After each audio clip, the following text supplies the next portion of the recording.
Hello everyone, welcome back to the Teacher Trainers channel. My name is Adrian and I will be your teacher for this lesson. So today I'm going to be sharing with you guys a technique that is very simple to use in your classes, and it really helped me take my teaching to a whole new level. This is very useful for all types of teachers or trainers. So if you want to know about this technique, what it is and how it works and how to use it, stay tuned.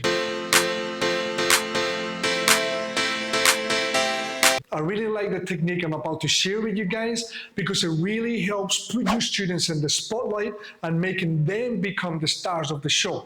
And they do this by running small sections of your class. Now, this technique is usually used by teacher trainers in their courses or workshops, but the way I'm going to show it to you guys, it can be used for any type of teacher teaching any type of lesson. I do have to say that this technique is more for teenagers and adults, at least intermediate level. So if that's the kind of students that you're teaching, this is for you. So the technique we're looking into today is called microteaching. Microteaching is actually a lesson inside your lesson. But that lesson is actually run by your students or the participants in your class. This is how it works. Let's say, for example, that I am doing a workshop and I have taught my students a new technique. Well, after I have taught them a new technique, I will ask one of the participants or a student to come up to the front and put that new technique into practice. You will become the student and just watch and participate. After that, everyone who was sitting and watching will take turns sharing feedback. Now, of course, you need to be very careful with how you share feedback so that it doesn't sound too attacking. If you're not sure how to do that, we have a video on how to actually share feedback, which I will link in the description below. So how can micro-teaching be used in a class with students who are learning English?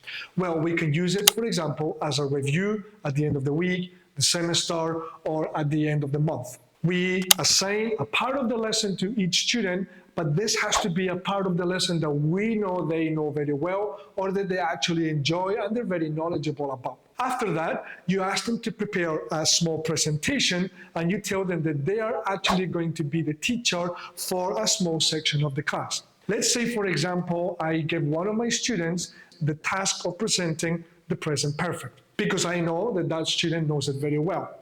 Well, I will tell them what they need to do, give them time to prepare, then they will come up to the front and explain what the present perfect is, how it works, and some examples.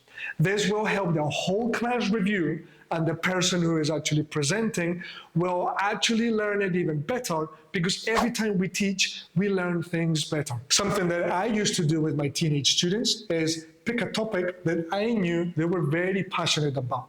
For example, some of them were very passionate about makeup. Some of them were very passionate about cooking. Some of them were very passionate about gaming, whatever it was. So I would choose the topic, give it to them, knowing that they like that already, and then I would give them a certain period of time, for example, a week, to do a little presentation on what they know about that topic and present it in front of the class. So they would take turns coming up to the front and presenting something that they're very passionate about. So some of them would come up and show the rest of the class how to change a broken piece of hardware in their laptop. Some of them would come up and teach others a new martial art move that they have learned in their class. Of course, be careful with this one. All of this is done in English, which is great for practicing fluency, and it is a lot of fun. Everyone learns something new, and each person takes turns talking about something that they're very passionate about. It was a blast. Everyone loved it. It was a good way of practicing in English, and you make them the stars of the show for that part of the lesson. Try it.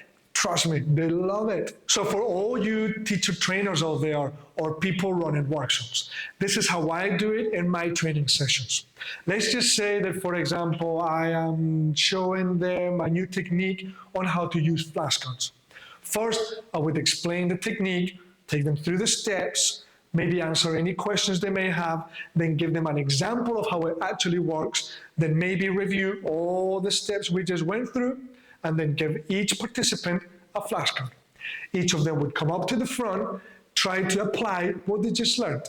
Then, like we mentioned before, we share feedback, things that they did well, things that they might need to improve next time, so that when they go to their class, they actually know what to do. Because if we give them only the theory, it might not stick. Okay, so now let's say that you have a really large class and you just don't have time to invite each participant one by one. Well, this tip is really going to help you. You create a checklist with all the guidelines that they need to follow when applying the technique you just showed them.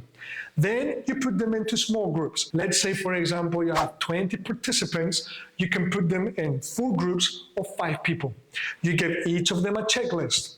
And then one by one, they come up in front of the group and they practice applying the technique. After that person is finished, each of them will share feedback following the checklist so that they know what they need to look for and that the feedback is actually accurate. Now, you won't be able to see what everyone is doing, but of course, you need to walk around checking that everyone is doing what they should be doing, and maybe at the end, you can share some feedback that you saw while you were monitoring. What are the benefits of microteaching? Here are some of them. It can help your students become more confident. It gives the teacher a break and makes the students the star of the show. It helps students with fluency when speaking. The language they use is more natural than when we are teaching them in the class. Helps them with presentation skills, which might be very useful in the future. When someone comes to the front and presents something, it helps with content retention, which means that when you teach something, you will remember it even better.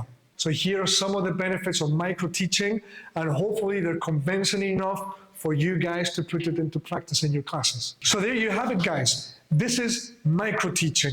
Let me know, guys, what you think. Will you apply it? Have you applied it? Have you tried it after you watched this video? I would love to hear your feedback. Thank you guys for watching. Adrian from the Teacher Trainers, signing out.